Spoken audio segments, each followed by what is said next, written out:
Last night, full of gratitude, I got to spend a lot of time with a boyfriend. It was great because we had another night of not pushing ourselves too hard. We had really great organic conversation because after all the work we've done individually and together, the things we need to talk about, the things we need to talk through, they're just easier to talk about. It's less activating for both of us. It's much more productive. A big part of why I think this is going so well for both of us at this point is because of feedback loops. So feedback loops are what's been on my mind today. The basic premise is simple. Provide people with information about their actions in real time or as close to it as you can get, then give them an opportunity to change their actions, pushing them towards better or healthier outcomes. Action, information, reaction. It's the basic operating principle behind your home thermostat, which fires your AC to maintain a specific temperature. Another example is when people drive their cars in eco mode or econo mode, they tend to watch for the little green flower to pop up or the greenness of the display, and they modify their driving behaviors to keep it in the green range a little more. The simplicity of feedback loops is deceptive, and they are actually quite powerful tools that can help people change maladaptive behavior patterns, even things that seem impossible to change. More importantly, they can be used to encourage good habits, turning progress itself into a reward. So feedback loops, at their core, change human behavior. Let's consider a few examples. Customer feedback loops. Customer complaints can prompt a business to change things that people don't like, and praise encourages a business to leave things alone or keep doing it the same way. Both the change and the sameness may have the same effect about the customer experience, the outcome, which triggers yet another round of customer feedback and a new round of adjustments.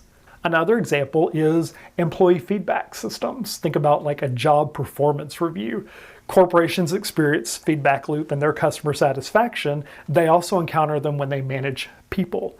Employees learn company policies and culture during an onboarding period or a job training period, and then hopefully they go on to embody these policies and culture during their tenure as workers. If they do this well, they get rewarded, maybe through praise or through pay incentives. If they don't do it well, the company might have some kind of a performance improvement process. Think about pricing feedback loops. A price is set for some kind of a durable good or a service. A company might conduct some market research to set that initial price, and then they look at customers' reaction to see are they in the right range. If something's not selling, they offer discounts and coupons. If something's selling really well, if demand outstrips supply, they might raise those prices. Another example is when products are being developed. When famous brands release products at the same time year after year after year, we learn to look for those things. Think about the iPhone, the iPad. Anytime Apple has their September announcement, we learn to look forward to it. So what happens in June or July, we get excited about changing our phone, upgrading our phone to something. But outside of consumerism, there's lots of other examples of feedback loops. Your body has feedback loops, like the hypothalamic pituitary adrenal axis, which affects digestion, your immune system, the way your body reacts to stress. There are similar feedback loops that control your body temperature. When your body temperature rises, you might sweat to release heat. If too much heat gets out, you may end up feeling cold, which causes your muscles to shiver in an effort to make you warmer. This is kind of a self-regulating feedback loop. Feedback loops also happen with psychology.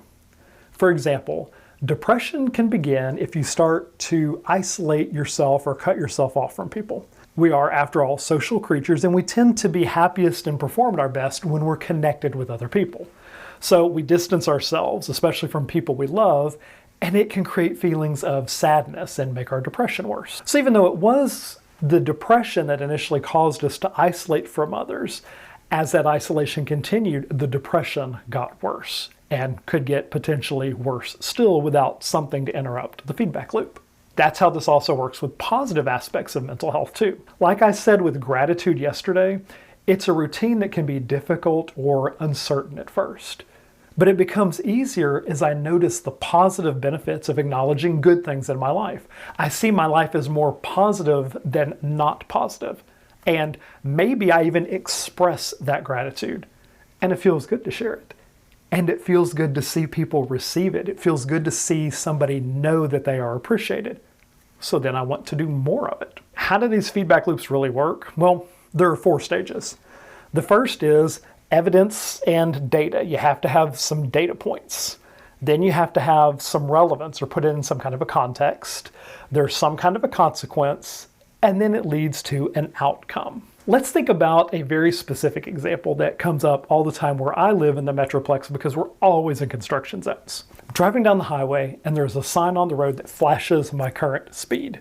That's a data point. I know exactly how fast I'm going. Right underneath that is a sign that displays the legal speed limit.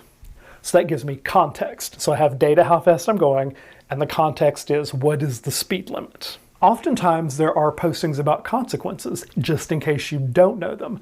For example, if I get caught by a patrolman, I might get a ticket, or there might be an accident, slow down, construction zone, speed kills, those kinds of things.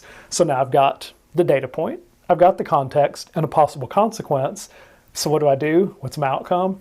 I slow the fuck down so I don't hit anybody, so I don't get a ticket. That's a great example of a real life feedback loop that most of us experience at some point. Now I'm thinking about what are the feedback loops in my life. Remember that we said feedback loops can be anything that can provide you with some kind of data and an opportunity to change. It's information, an opportunity to change, and an outcome. When I look at my life, I think my feedback loops include my friends, my family, my boyfriend, my kid, my clients, my neighbors, the vendors who do work for me or I buy things from. For sure, a big one is social media. Social media gives a lot of feedback loops. There are probably more feedback loops I'm not even thinking about because it depends on the person and the situation. I want to apply feedback loops to my relationship because I mentioned the feedback loops are why my relationship is improving. Thing that happens at my house, I am the one who folds the towels because I like them folded a certain way. I'm the one who sets up the coffee maker just because he doesn't like setting up the coffee maker. Great, there's a division there. There are a lot of things he does, like I hate to dust, so he's happy to dust. Works great. Sometimes he feels like he's doing most of the work, and where that really comes up is sweeping the floor. It makes him crazy if I never sweep the floor. And I totally get why, because it feels like I'm just throwing it off, pushing it off on him. So he tells me about that, and what happens? I start sweeping the floor more, then he's happier, and then I'm happier. Another example is in our communication style. When I am stressed, like most people, I don't always communicate gently, appropriately, politely, nicely, whatever words you might want to put on that. I can get terse, I can get short, I can get agitated, I can get very gruff. One of the things that he has said very clearly in the most direct terms is, "You will not speak to me like that." I love it because it is a clear understanding of the expectation and a clear understanding of where can I do something better. Because we're putting these feedback loops into practice more and more with great intentionality, we're giving each other a lot more feedback that's shifting our behaviors in much more positive, healthy directions. And I know that's exactly why our situation feels better and our communication is better and our outlook is more positive.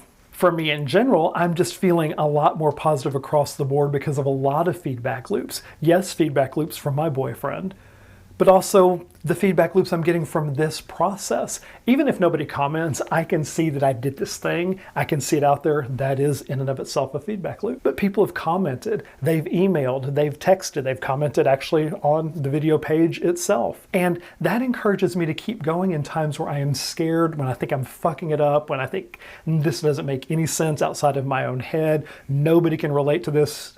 Who would want to know this? That feedback loop encourages me to keep going, which is important to me since part of why I'm doing this is the accountability factor.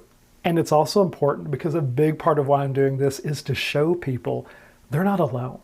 Even other therapists, you are not alone going through these things. What I've noticed over the last week, and I hadn't conceptualized it this way until today, was I'm getting so much feedback on the positive changes in my life.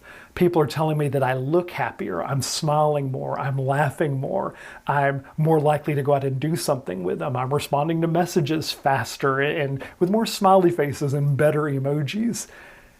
That feels great.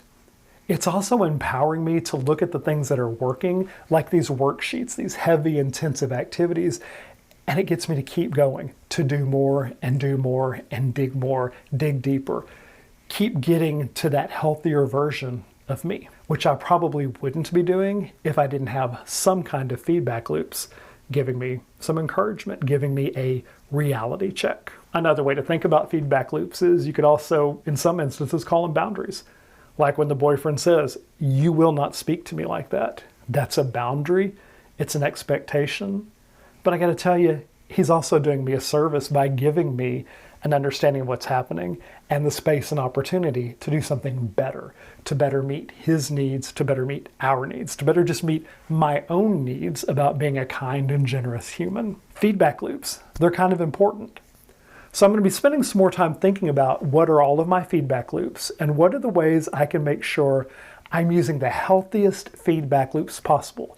For example, not doing the social media thing as my primary feedback loop. It's working so far, so I'm going to keep going with it.